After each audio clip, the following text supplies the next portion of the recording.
Assalamualaikum warahmatullahi wabarakatuh.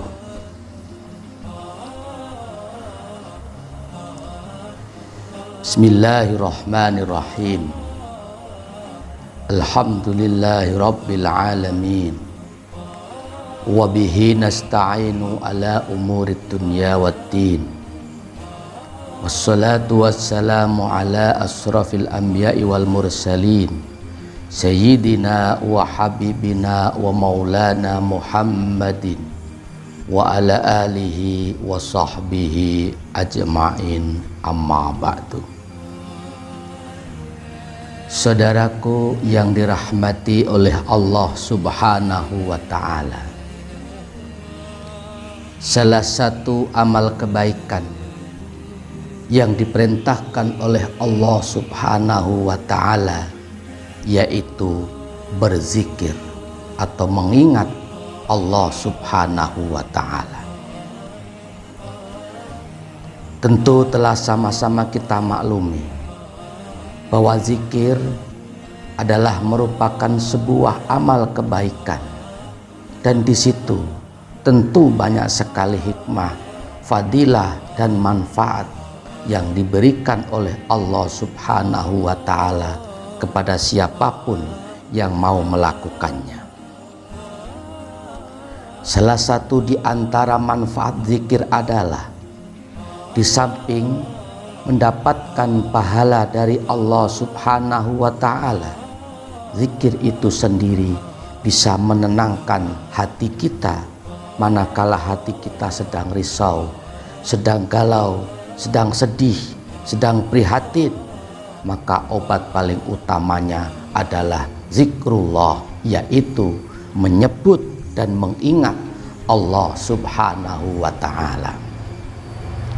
Bahkan hati kita ini akan senantiasa hidup bagaikan hidupnya manusia ketika setiap hari memakan makanan dan meminum minuman. Kalau jasad fisik kita, perut kita membutuhkan makanan, asupan gizi, asupan nasi, kemudian butuh minuman untuk menyegarkan tenggorokan kita. Sebagai kelangsungan hidup kita sebagai umat manusia, tentu hati pun juga demikian, membutuhkan asupan gizi, membutuhkan makanan agar supaya hati kita yang senantiasa hidup dan tidak mati.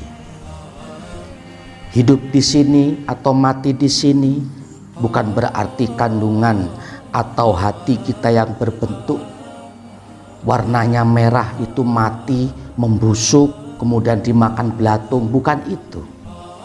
Yang dimaksud matinya hati adalah kandungan rohani yang ada di dalam hati itu sendiri, posisinya, keadaannya sedang mati. Dalam artian mati, hati ini sudah berat untuk diajak kebaikan. Hati ini berat diajak mendekatkan diri kepada Allah, dan rasanya hati ini semakin sulit untuk menerima nasihat-nasihat atau arahan-arahan dari siapapun. Itulah tanda kalau hati itu sudah mati. Jauh dari Allah pun juga jauh dari manusia. Karena kenapa? Tidak ada rasa empati dalam hatinya. Untuk menghidupkan hati ini sendiri, tak lain dan tak bukan adalah dengan memperbanyak zikir keharibaan Allah Subhanahu wa ta'ala.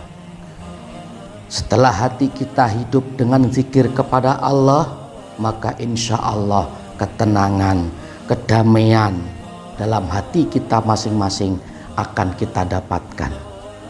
Ala bidzikrillahi tatmainnul qulub. Ingatlah, dengan berzikir keharibaan Allah Subhanahu wa ta'ala itu bisa menenangkan beberapa hati.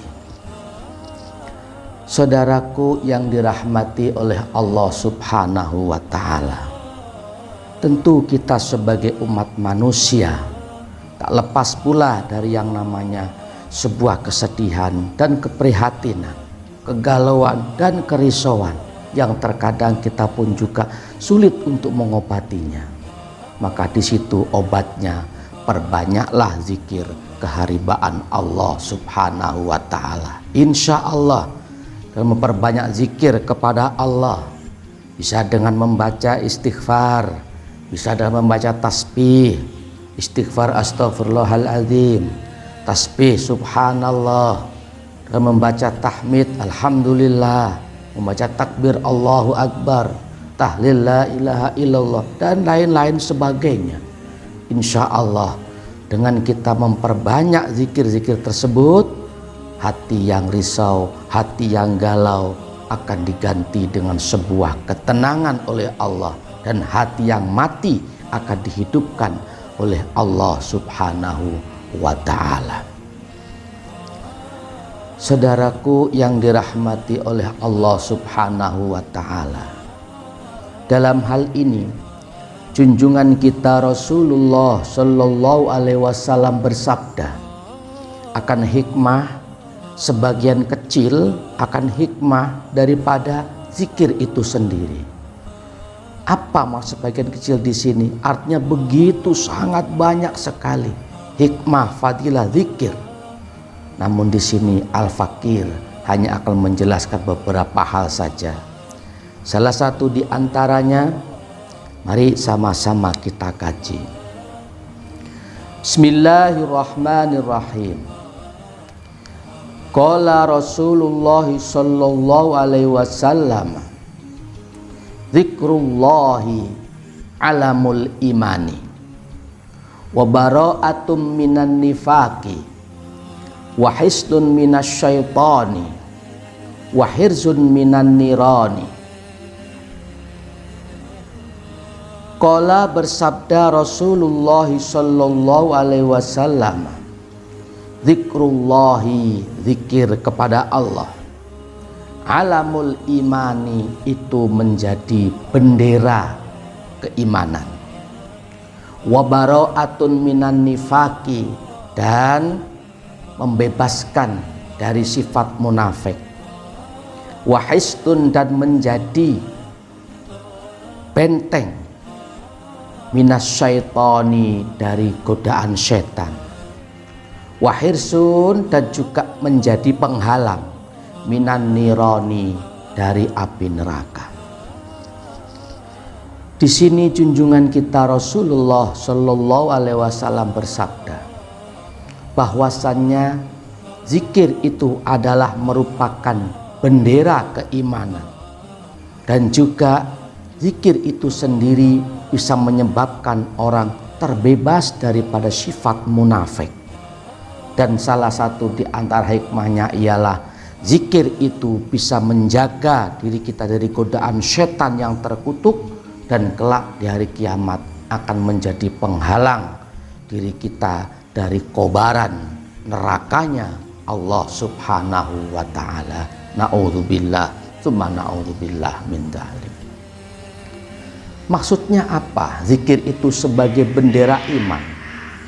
Artinya ketika orang itu sedang berzikir, menyebut asma Allah, baik itu zikir dengan terang-terangan, baik itu zikir sendiri atau berjamaah rame-rame, ataupun zikir yang sifatnya pribadi, zikrul khafi, zikir sembunyi-sembunyi, ketika itu dilakukan oleh seseorang, itu artinya dia telah mengibarkan bendera keimanan.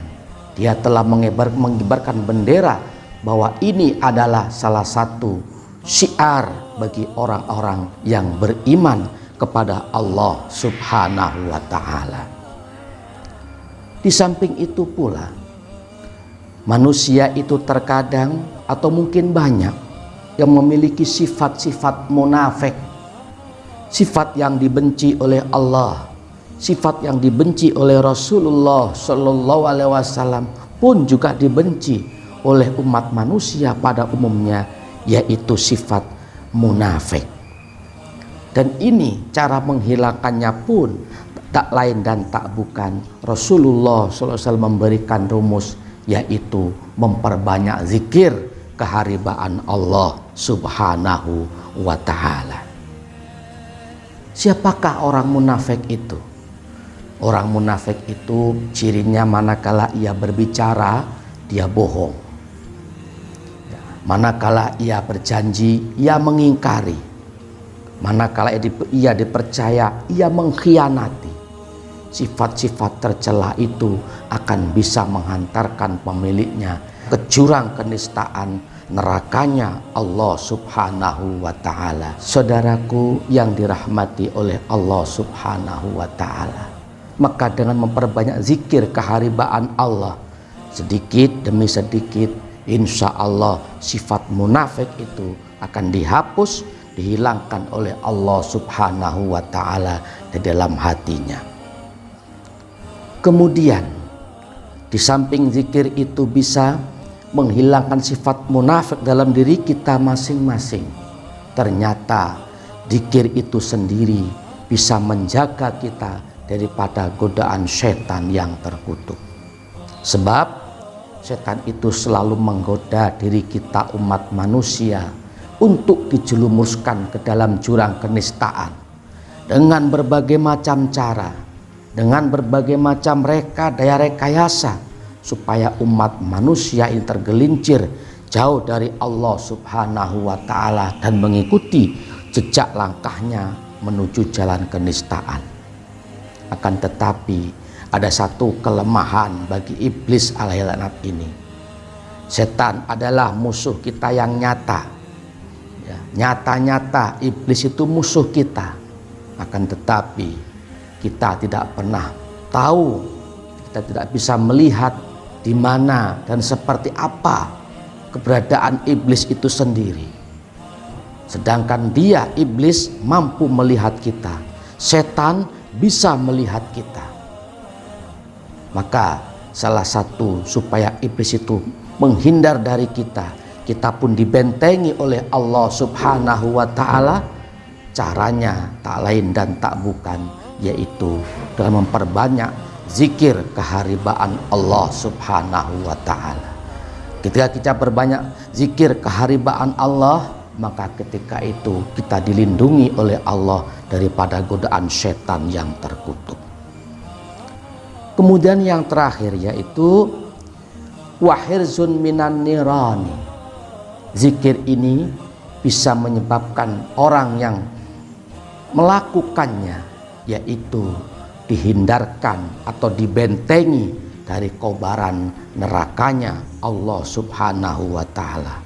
Artinya apa? Insya Allah bagi siapapun orangnya, orang yang kemarin berzikir keharibaan Allah, kelak di akhirat akan dijauhkan daripada siksa api neraka dan insya Allah akan menjadi penduduk surganya Allah Subhanahu wa ta'ala.